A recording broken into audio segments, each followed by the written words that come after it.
جیسا کہ آپ جانتے ہیں کہ 27 نومبر کو آزاد کشمیر کے اندر ایک طویل مدت کے بعد بلدیاتی انتخابات کا انعقاد ہونے جا رہا ہے، جس میں مختلف امیدوار ایک دوسرے کے مدِ مقابل ہوں گے۔ اسی سلسلے میں ہم نے دعوت دی ہے سیاسی سماجی رہنما سردار آفتاب عارف صاحب کو اپنے اسٹوڈیو میں، پرل نیوز کے اسٹوڈیو میں، کہ وہ ہمارے ساتھ تھوڑی گفت و شنید کریں۔ آفتاب عارف صاحب وارڈ نمبر 19 چھپانی دار بیئی گلا سے جموں پیپلز پارٹی کے امیدوار ہیں۔ بسم اللہ الرحمن الرحیم۔ سب سے پہلے تو میں شکر گزار ہوں پرل نیوز کا اور پرل نیوز کی جو انتظامیہ اور عامر صاحب آپ کا، کہ آپ نے مجھے مدعو کیا اور مجھے اس بات کا موقع دیا کہ میں اپنی بات اپنے ناظرین تک، اپنے سامعین تک، اپنے وارڈ کے لوگوں تک، بلکہ آزاد کشمیر کے لوگوں تک میں اپنی بات کو پہنچا سکوں۔ دیکھیں جی، جہاں تک الیکشن میں حصہ لینے کی بات ہے تو ایک سیاسی کارکن کے جس کی پوری زندگی، جس کا اوڑھنا بچھونا سیاست رہا ہو، اور اس کی زندگی کے 33 سال اگر سیاست میں گزرے ہوں، تو میں یہ سمجھتا ہوں کہ سیاست میں الیکشن میں حصہ لینا اس کا بنیادی حق ہے۔ اور کوئی بھی سیاسی کارکن اس پروسیس سے گزرنے کے بعد وہ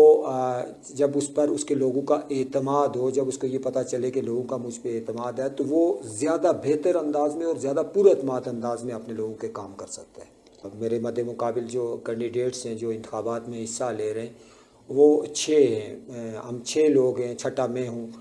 تو ہماری جو ہماری وارڈ ہے اس کا میں تھوڑا سا آپ کو پہلے تعارف کروا دوں کہ جو ہماری وارڈ ہے یہ 2 حصوں پر مشتمل ہے، دھمنی شرقی اور دھمنی غربی پر۔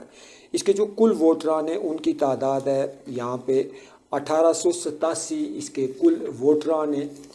جن میں 500 جو خواتین ہیں وہ بیگالا۔ پہلے میں دھمنی شرقی اور دھمنی غربی کا آپ کو بتا دوں کہ بیگالا کا جو حصہ ہے دھمنی بیگالا کا وہ شرقی کہلاتا ہے، اور جو چھپانی دار ہے وہ دھمنی غربی کہلاتی ہے۔ اور اس میں جو پہلے جو تھی، اس میں جو ہماری وارڈ تھی وہ اس کی نوعیت الگ تھی، اس کا جو حدود اربا تھا وہ الگ تھا، لیکن اب کی بار تھوڑا سا اس میں ہوا۔ اس میں جو ہمارے ووٹران ہونے چاہیے تھے ان کی تعداد 2000 کے لگ بھگ تھی، لیکن بدقسمتی سے جو ووٹر لسٹیں بنی اس میں دھمنی جو غربی ہے اس کے جہاں سے 1 نمبر ووٹ جہاں سے سٹارٹ ہو رہا ہے وہاں سے لے کے 36 نمبر ووٹ تک جو ہیں وہ مردوں کے جو ووٹس ہیں وہ بدقسمتی سے جو نااہل ہی سمجھتا ہوں میں، جنہوں نے ان ووٹر لسٹوں کو مرتب کیا، کہ انہوں نے اس کو لگا دیا اس کو بیک میں، بھائی بیک میں۔ اور اسی طرح سے اگر دھمنی شرقی کی ہم بات کریں تو دھمنی شرقی میں بیگالا جو polling station, girls high school Begala کا جو پولنگ اسٹیشن ہے اس کے ساتھ جو گھر لگ رہے ان کے 21 سے 24 ووٹ، یہ کنفرم مجھے نہیں پتا، 21 سے 24 ووٹ جو بیگالا اسکول سے پہلے قدم پہ جو لوگ ہیں۔ 1887 ٹوٹل ہمارے ووٹران ہیں، جن میں مرد ووٹران جو ہیں ان کی تعداد ہے 962 اور 925 جو ہیں وہ خواتین ہیں جو کل ملا کے۔ اسی طرح سے دھمنی شرقی میں جو بیگالا کا پولنگ اسٹیشن ہے اس میں 500 خواتین ہیں اور 512 مرد ہیں، جبکہ چھپانی دار کا جو پولنگ اسٹیشن ہے اس پہ 500 خواتین ہیں اور 425 مرد ہیں۔ اس میں شہر کے اندر کوئی بھی تحریک ہوئی ہوگی عوامی مسائل کے حوالے سے، آپ نے اس میں ہمیشہ لیڈنگ رول پلے کیا ہے۔ یہاں چونکہ اب آپ اپنی وارڈ کے الیکشن لڑ رہے ہیں تو آپ کے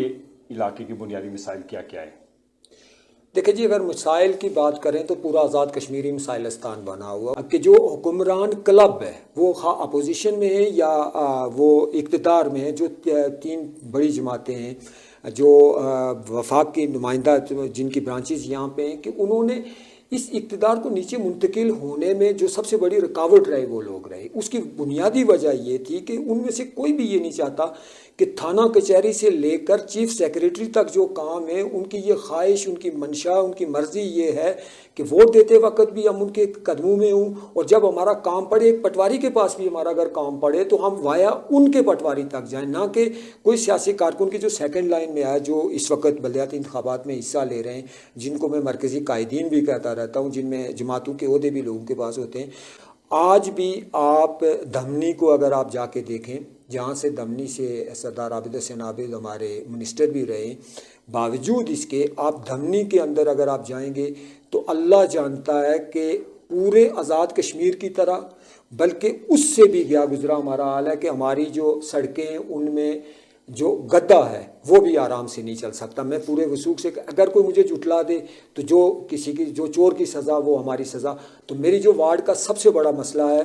جو ہمارا اس وقت ہے وہ سڑکوں کا بہت برا حال ہے، اس قدر برا حال ہے کہ ہم لوگوں نے سیلف ہیلپ بیس پہ یعنی آپس میں ڈونیشن کلیکٹ کر کے کچھ روڈوں کی ہم نے مرمت کی. ہمارے جو قبرستان ہیں، دو جو قبرستان ہیں ان کا، کیونکہ ہماری جو وہاں سے ہو کے، کیونکہ میں محدود پیمانے پہ میں نے 15 نکاتی یہ اپنا جو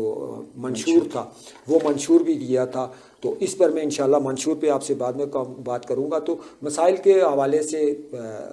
مسائلستان ہے پورا کشمیر. تو زیادہ کس نے آپ کو حمایت کا یقین دلایا، نوجوانوں نے یا بزرگوں نے؟ اس الیکشن کے اندر جب یہ الیکشن شروع ہوا تو قبائل کی بات کی ہے، ٹبروں کی بات کی گئی. یہاں پہ کوئی ٹبر کسی کو فتح کرنے کے لیے نہیں ہے، کسی ٹبر کی یہ آپسی جنگ نہیں ہے، یہ انسانوں کی بنیادی حقوق کی جنگ ہے. میں یہ سمجھتا ہوں ایک سیاسی کارکن ہونے کی حیثیت سے، ایک میڈیا پرسن ہونے کی حیثیت سے میں یہ سمجھتا ہوں کہ اگر مجھ سے، میں نے اپنی وارڈ کے لوگوں تک بھی یہ پیغام پہنچایا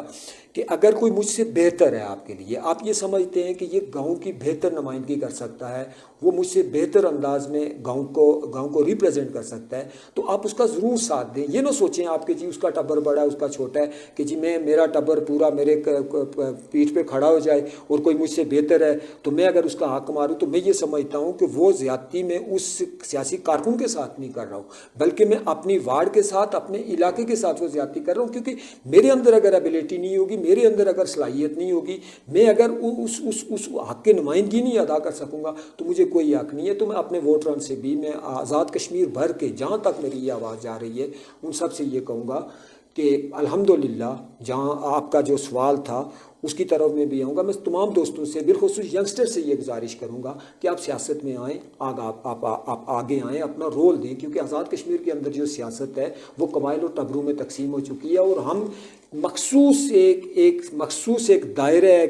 جس گرداب میں آپ پھنسے ہوئے ہیں، اس سے ہم باہر نکلیں. ینگ قیادت سامنے آئے، ٹیلنٹڈ نوجوان سامنے آئیں جو ملک اور قوم کی خدمت کر سکیں، جو اپنے علاقے کو ریپرزینٹ کر سکیں، جو اپنے علاقے کے بنیادی مسائل کو جانتے ہوں، جن کو یہ ادراک ہو کہ اس کے حل کے لیے انہوں نے کیا کرنا ہے. تو ایسے نوجوانوں کی ضرور آپ ان کی حوصلہ افزائی کریں تاکہ وہ سامنے آئیں. کیونکہ یہی لاٹ ہے، یہ نرسری، اسی نرسری سے نکل کے کل آپ کا کوئی نوجوان آگے جائے گا جو جا کے آگے آپ کی اسمبلی میں آپ کو ریپرزینٹ کرے گا، آپ کی نمائندگی کرے گا، وہ آپ کے لیے قانون سازی کرے گا. الیکشن میں اگر کامیاب ہوتا ہوں، میں آتا ہوں، تو میں اپنے اللہ کو گواہ رکھ کر میں اپنے لوگوں سے یہ وعدہ کرتا ہوں کہ ان کا حق نمائندگی 22 وارڈوں کے 22 ممبران کی نسبت اگر کسی سے کم ہوا تو میں بروز محشر اپنے وارڈ کے لوگوں کا مجرم ہوں گا. تو سر، پرل نیوز کے توسط سے اپنے ووٹرز کو، نوجوانوں کو بلدیاتی الیکشن کے حوالے سے کوئی پیغام دینا چاہتے ہوں؟ میری بات وہی ہے، میں اپنے تمام ووٹران سے یہ کہوں گا کہ یہ نہ ٹبروں کی جنگ ہے، نہ یہ قبائل کی جنگ ہے، نہ کسی کو فتح کرنے کی جنگ ہے. یہ جنگ ہے تو آپ کو بنانے کی ہے، اپنی وارڈ کو بنانے کی ہے، اپنے راولہ کوٹ کو بنانے کی ہے. اس جنگ میں ان لوگوں کا ساتھ دیں کہ جو اس جنگ کو بہتر انداز میں آپ کے حقوق کی جنگ کو لڑ سکیں، آپ کے راولہ کوٹ کو بنانے کی جنگ کو لڑ سکیں، جو سیاحت کے حوالے سے راولہ کوٹ کو پروموٹ کرنے کی اس جنگ میں آپ ان کے دست و بازو بنیں. میں یہ سمجھتا ہوں کہ اگر ہم قبائل یا ٹبروں کی اس چکر میں پڑیں گے تو ہم آگے جانے کے بجائے ہم مزید پیچھے جائیں گے. اللہ پاک میرا، آپ کا، ہم سب کا حامی و ناصر ہو. میں آپ کا ایک مرتبہ پھر آپ کا شکریہ ادا کرتا ہوں کہ آپ نے مجھے یہاں مدعو کیا اور مجھے اپنی پوری بات رکھنے کی یہاں پہ موقع دیا کہ میں اپنی بات رکھوں. ایک بات جو میں کرنا پیچھے بھول گیا تھا وہ میں ضروری سمجھتا ہوں کہ ایک پینی، ایک پیسہ، خواہ وہ 1 پینی ہے یا 1 کروڑ روپیہ ہے یا 10 کروڑ روپیہ، بلدیہ کا جو فنڈز ہوں گے وہ ہمارے لوگوں کی ہمارے پاس امانت ہوگی. اسے ہم اپنی وارڈ کو بنانے، اب جو وارڈ ہمارا گھر ہے، وہ وارڈ کے جو لوگ ہمارا کنبہ ہیں، ہمارا قبیلہ ہیں، ہمارا ٹبر ہیں، تو ہم اس پہ انشاءاللہ وہ لگائیں گے. میں سمجھتا ہوں کہ اگر اس سوچ سے نوجوان جو اس وقت اس الیکشن میں حصہ لے رہے ہیں اگر وہ آگے بڑھیں گے تو کوئی دو رائے نہیں ہے کہ راولہ کوٹ آگے نہ جا سکے. جی ناظرین، یہ تھے سردار آفتاب عارف صاحب، جموں کشمیر پیپلز پارٹی کے نامزد امیدوار ہیں بئی گلا چھپانیدہ وارڈ سے. ہم امید کرتے ہیں کہ یہ منتخب ہو کے اپنی عوام کے مسائل ترجیح بنیادوں پر حل کریں گے. اسی کے ساتھ ہی اپنے میزبان سردار عامر جاوید کو پرل نیوز کے پلیٹ فارم سے اجازت دیجیے. اللہ نگہبان.